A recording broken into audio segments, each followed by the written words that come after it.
Hello, America. Welcome to the Glenn Beck Program. A couple things you need to watch for this weekend. Big weekend in France. The election of France could change the course of history for the entire West. We'll explain that a little later on. Also, I have to tell you about a new movie that is opening up this weekend with Christian Bale. It's called The Promise. This movie they have been trying to make literally for 70 years, and it shut down every single time. Finally, the guy who owned MGM on his deathbed said, "Make the movie, here's the money, don't stop." And it's coming out this weekend. It's called The Promise with Christian Bale. It is really, really good, and a really good reason for you to see it, and I'll explain coming up in just a little while. Also, something else to watch for is Venezuela. This is the biggest rape and robbery of a country ever.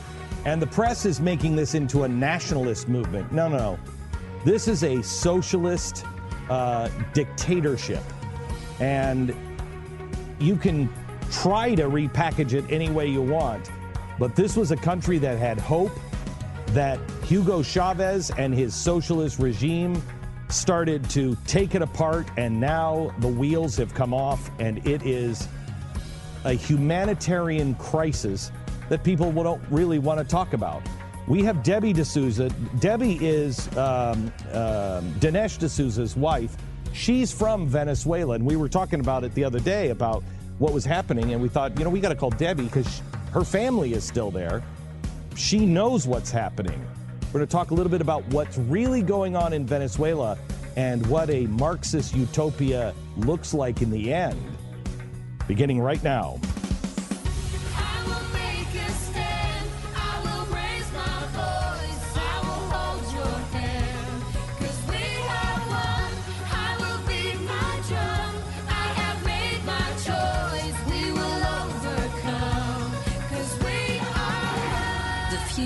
Of entertainment and enlightenment. This is the Glenn Beck Program. I saw a video the other day of Venezuelan citizens walking down the street at night, literally looking for dogs so they can eat. What is happening in Venezuela is remarkable. And it is a socialist utopia the way they always end. There's a humanitarian crisis going on right now in Venezuela, some of which I can't talk to you about. There are things going on right now that people are being literally smuggled out at night because they're being targeted as groups. As I look at this and see what's going on, and now the press is starting to say, "Oh, you know what this is? This is what happens when you go to nationalism and populism." No, that's not what this is. This is communism. This is socialism. This is what happens. And quite honestly, this is the road that we've been headed on for a very long time. Debbie D'Souza joins us now in the program. Hi, Debbie. How are you? Hi, Glenn. First of all, I just want to thank you from the bottom of my heart for talking about Venezuela for all these years. I've listened to you for years, and you have been right on target with the situation in Venezuela from the very beginning. And I want to thank you for that, because not very many people talk about it. They ignore it. Venezuela is only a couple of thousand miles away from us. I know. And, they have not talked about it at all. And like you say, they say it's something other than what it is. And it is downright socialism. And this is what it looks like. This is the ugly side of socialism, which actually I don't know that there's a pretty side to it. But this is when who was it, Thatcher, that said the problem with socialism is eventually you run out of other people's money. Exactly. This is that point where eventually you run out of money. Absolutely. And Venezuela, I was born in Venezuela in 1966. It was a thriving country. It's an oil-rich country. So, we had all of the amenities that you could think of. The birth rate in Venezuela, obviously, when I was born, was high. Now, babies born in Venezuela, the birth rate has gone down because the death rate has gone way up for babies born, because Hugo Chavez, as you said, destroyed the healthcare system, trying to make everybody pay for it. Well, when people started leaving the country, when doctors started leaving the country, there was no one to pay for it. And then when he had a thriving oil company or oil industry, and when he took that over and nationalized oil, that went through the ground. He nationalized everything: telecommunications, energy. The left in Venezuela is also into the whole climate change thing, and so they basically started doing wattage allotments for people. So if you went over your allotted wattage at the end of the month, you had to pay like a 200% tax increase on top of your bill. And so people stopped using blow dryers. They stopped using. I mean, it was ridiculous. Of course, now Debbie, it's just awful. Debbie, when you see this is a narco-communist state. This is a communist state now that has ties to terror, ties to Iran, ties to Hezbollah. The current president is going to Citibank, and it's going to be one of the biggest robberies of all time, or at least this century, where he is now going to sell all of the Venezuelan gold reserve. And you hear people on TV say this is populism, which is clearly wrong and clearly trying to make a point that is anti-Donald Trump. How does that make people in Venezuela feel? Well, those people that get it in Venezuela are huge Donald Trump fans. They're in fact, they've asked me to tell you and the viewers, please, Donald Trump, do something. Either, embolden the opposition. We're not asking for military intervention. It's actually that bad. But we want to embolden the opposition. Who is the opposition that could fix this? Well, the opposition leader right now is Enrique Capriles.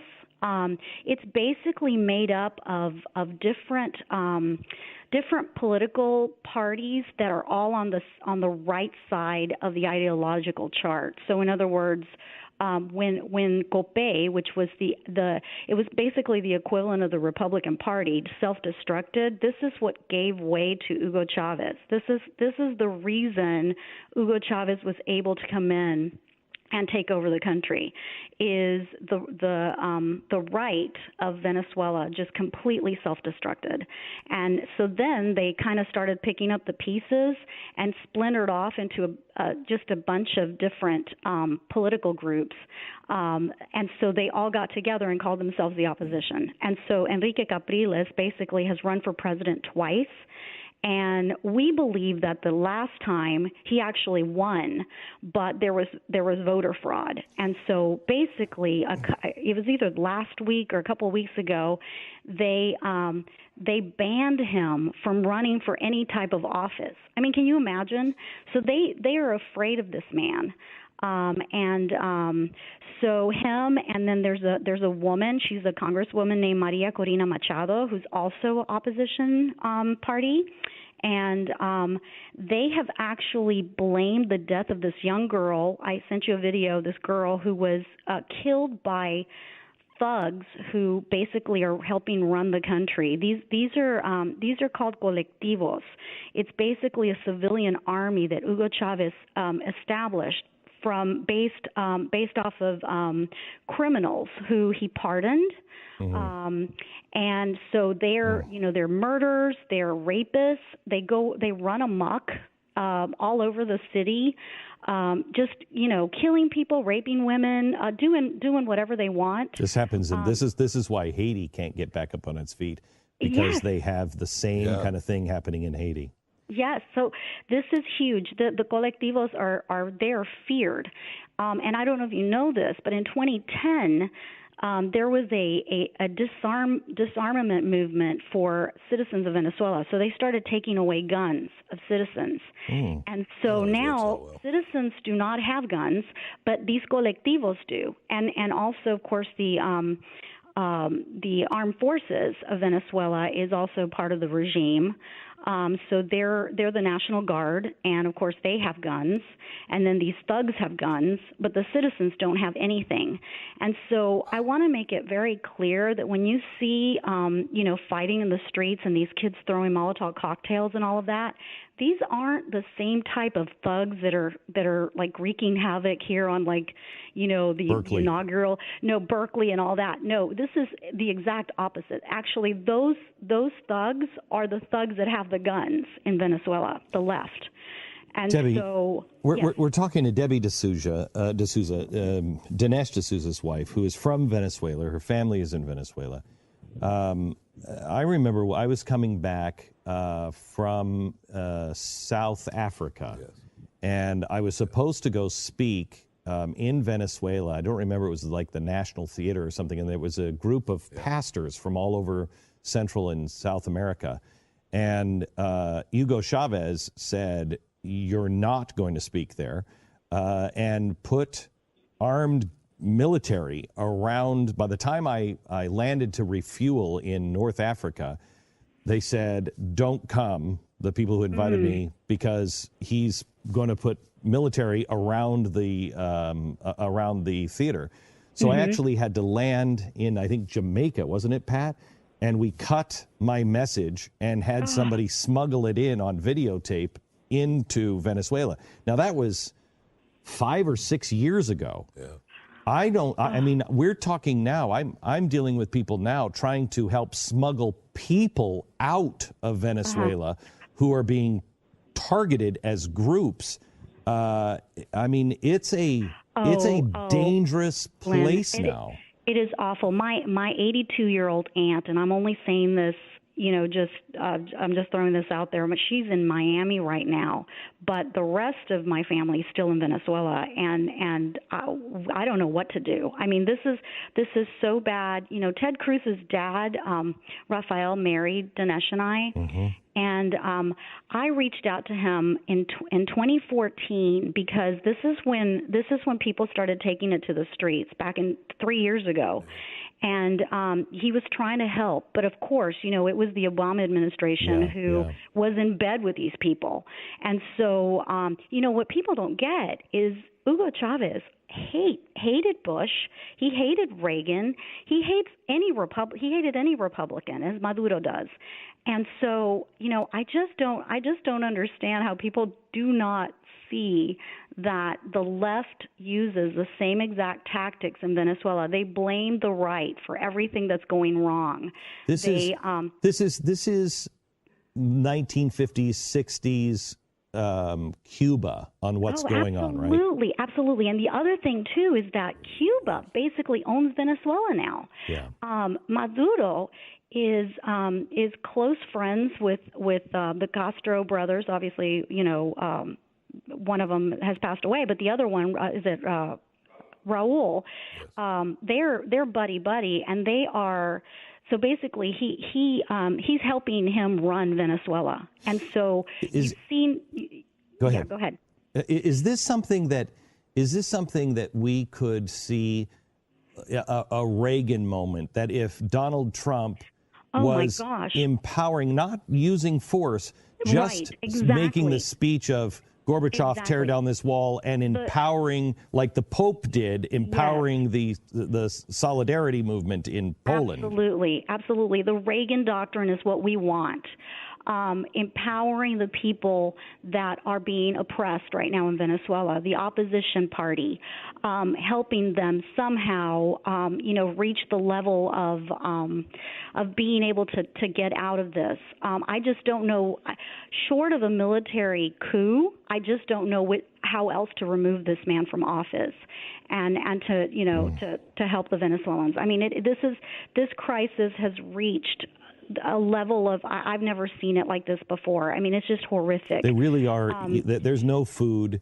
And no food, nothing. I mean, these people are, for the most part, they hoard food, and they grow their own food because they have to. My aunt was going from grocery store to grocery store just to find milk, just to find eggs.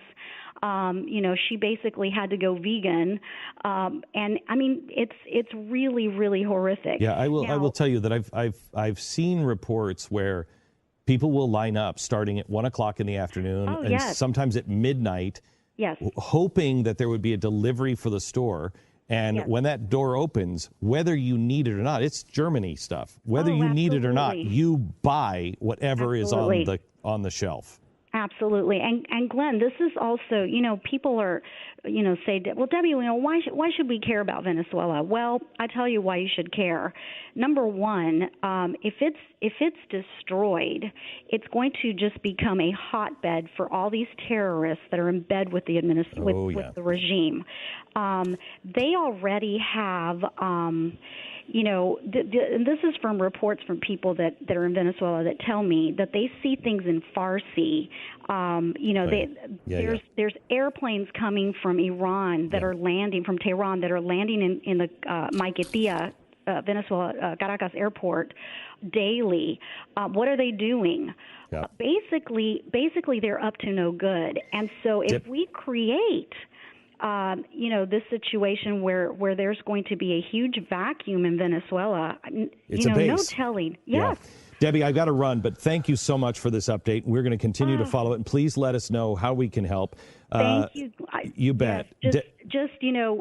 Have Trump help. I mean, I don't know. We're desperate. We are desperate. Debbie, thank you so much, Glenn. Thank you. Debbie D'Souza, following on the crisis in Venezuela. Luckily, Trump always listens to you. This is the Glenn Beck Program.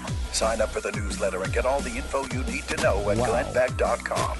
Who knew The Wonderful World of Stu has been picked up yet for another season, and tonight is the season premiere. I don't know who is in charge of this network, but we're still spending money on that. I'd like to find that out myself. Yeah. We kind of exist in this no man's land that no one really cancels it or endorses it, and it just keeps going. Well, because it's like nobody knows. There's like... Right. I mean, the Survivor just signed their 34th season. What season is this? Season 7 of The Wonderful World of Stu. Yeah, okay, and you're actually talking about Venezuela tonight. Yes, we have a segment. It's like a little bit of different handling of the crisis. However... You're showing how you can make delicious cake out of cat food, I understand. It's similar to that. Jeffy stars in the particular Venezuela segment, and I think his performance, just that, it's worth seeing. You think Venezuela, you think me. So. Oh, yeah. Oh, my God. Come on. Venezuela. If anyone could benefit from a situation in which there is no available food on the shelves of grocery stores, it's Jeffy. That's me. No, he'll show you how to live your life. The Venezuelan diet coming tonight. It's a new plan. And I think it will work for a lot of people.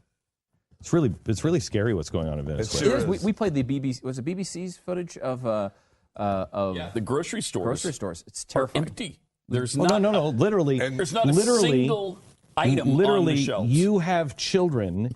You wait in line. Starting at midnight, wait in line, and you may not get anything. Mm-hmm. Right. You may not get anything. Right. No, they made it illegal to start at midnight. You can't. It's daybreak now. No, you can. I don't think you can stand in line at night. Oh, anymore. Really? Yeah. I think they don't want people standing in line overnight. You show up at daybreak. Yeah, it's worse than what's going on in Managua, Nicaragua. What? It's worse. Where? It's worse. Managua, Nicaragua. Why are you? You're white. Accent. You have no. Well, do you know that a car bomb exploded in Managua, Nicaragua?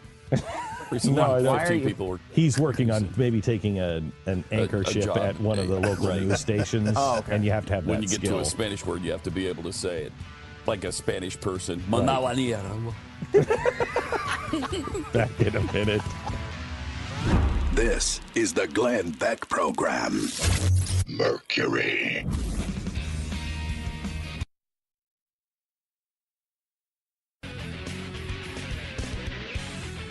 This is the Glenn Beck Program. Hello, America. Welcome to the Glenn Beck Program. Glad you are here. Let me a good weekend. I actually get the opportunity to spend 2 days brainstorming on some ideas with some Disney Imagineers, some people who have just come back from China and are working on some things in China right now. For Disney or? Yeah. Really? Some of it's for Disney, some of it's not. These guys have been with Disney for eons. Are they opening up a theme park in China? I think they already have.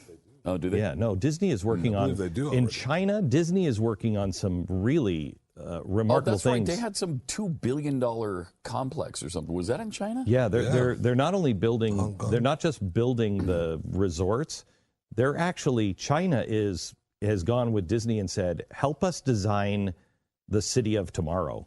And so they're actually going back to what Epcot was supposed to be. And China is putting the resources in. And it's funny because the people who work over in China, the joke is, and I've heard this from several different people, that how is it this goes? I'm going to butcher this, but it is in America, we believe that it takes 100 people to do one. I can't remember now, but China doesn't have China has this mentality now of there are no restrictions, there are no rules. Break all the rules, think out of the box, and we can just throw people at it. And they just think that they can just get it done, and strangely, they are getting it done. And they're kind of where we used to be. And now all the restrictions are happening here. And you can't get anything done here where everything is happening in China. Asia is way ahead. Seems like of Trump America. is trying to do something about that. You know, we've lost $86 billion worth of regulations already, and he's still cutting them. It'd be great, but great. Remember yesterday's program. What did we have on yesterday's program? The wall can't be built because of the cheetah or the jaguar, and ridiculous. And the birds can't fly over a 30-foot fence. Let's not forget about the Mexican gray wolf. Yeah, right. Yeah. Thank you. I mean, what's amazing is Disneyland, they broke ground in 1954. I believe it was November of 1954. I give it the benefit of the doubt. September, but I think it was November of 1954. They cut the ribbon in July of 1955. Wow. Can you even imagine that? No, because it takes 4 years to get anything done now. They bought the That's land. amazing. They bought the land in 53. Jeez. You couldn't get the environmental study done. I mean, it just can't be done in America anymore. These things just can't be done in America. Look how long it took the Freedom Tower to be built. Yeah. 15 years almost. Let me flip things around. There is something that has taken 70 years to make. This is the most incredible story ever, because you just don't think this is possible. The Armenian genocide happened in the early 1900s. Still today, in Turkey, still today, they deny it. It is where we get the word genocide. And I don't think very many people even know about that. No. It's what Hitler knew he could get away with the Holocaust because nobody paid attention to the Armenian genocide. And Hitler said, look at what happened there. Nobody cares. And that's the Christians. They were doing it to the Christians. Nobody cares. They're not going to care about the Jews. And so he knew he could get away with it. This is the seed. And Turkey still denies it. And every president that is ever campaigning always says, I will call it genocide. They get into office and then don't. State Department says you can't call it genocide. Didn't Obama promise and then not? Oh, yeah, he did. Yeah, he did. So did Bush. I'm going to call it a genocide. Nope, he didn't. He didn't. So it is a genocide, and it needs to be called a genocide, and the story needs to be told. So a guy who was not really a filmmaker, he was more of a real estate developer, back, I think, in the 70s, bought MGM. and made a lot of money off the sale of MGM. The studio system was tanking, and he bought MGM, and then he sold off a lot of the parts, and then he sold the whole thing. And all the parts started to grow, and then it caved again, and he was like, I'll buy it. And so he bought it again. And then he sold off the parts, and then he took the name, and he said, we're going to make the MGM Grand in Vegas, and we'll try to, restore the brand name for what it is, blah, blah, blah. He built it up. He sold it, and it collapsed again. He bought it, I think, 3 or 4 times, okay, from like 1968 to his death in 2004. He had bought and sold MGM like 4 times. And he made a ton of money. This movie was originally, it's called The Promise. This movie, not the way it is being shown now, the first time went in production, Clark Gable was the star. Wow. Okay? Wow. Turkey, you think of Turkey as being a nobody nation back then, right? Why would we care? They're barely somebody now. They're only somebody now because they're in NATO. Right. But I mean, then nobody cared about Turkey. And really, you look at it now and say, who cares about Turkey, right? Yeah. Okay. So back then, they were in production with this movie with Clark Gable. And Turkey said, we will close the market for you, MGM, in Turkey, and we will close it all through the Middle East. So? That's what I thought. Right. They folded, though. Canceled the movie. That's amazing. Okay? That's sure amazing. This movie has been off and on for decades, and nobody has ever made this movie. Jeez. So the guy who bought and sold MGM time and time again, he knew that. And he was also a believer that the Armenian genocide needed to be called genocide. On his deathbed, he put $100 million, he willed $100 million to this movie and said, the movie can be made now, and it can be made outside of the studio system, so don't worry about it, make it. The Clark Gable character is Christian Bale, and it's called The Promise. Okay. It opens this weekend, and this is such an important movie, and you notice I'm not saying it's a film. It's being compared to Dr. Zhivago, but I have to tell you, I've watched Dr. Zhivago.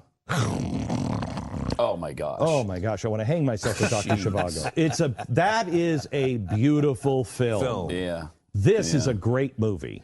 Okay. And it's interesting because the critics don't like it, but the audience loves it. 47% from critics, 87% from the audience. It is. The audience seems I to think love it's it. great. I think it is great. And I was, when somebody does a movie and they're trying to make a point, usually you're like, oh, not. stop with the point. Just don't jam it down. Yep. They don't.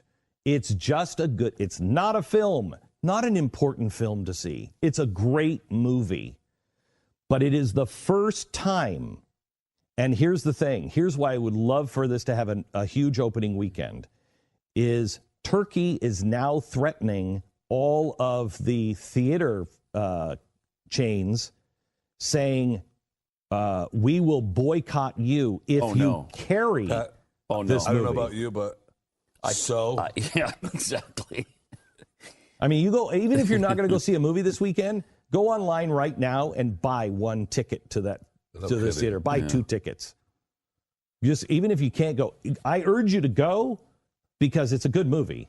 I mean, Christian Bale is in it. It's a good movie. And ladies, I believe he has his shirt off. I don't recall, but that can't hurt. It's a good movie. So why does it have to be just for ladies? I was going to say that's pretty sexist. You know what? Wow. I'm sorry for being so gender focused or whatever that is. I feel bad about that. So ciscentric. Ciscentric. Yes. Thank you. My gosh, how ciscentric of me. Feel bad about that. I really do.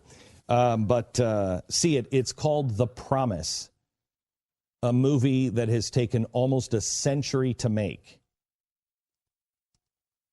Opens this weekend. Go see The Promise this weekend. I promise you won't regret it. Great movie. important movie, but it's a movie, not a film. The Promise. This is the Glenn Beck Program. Mercury.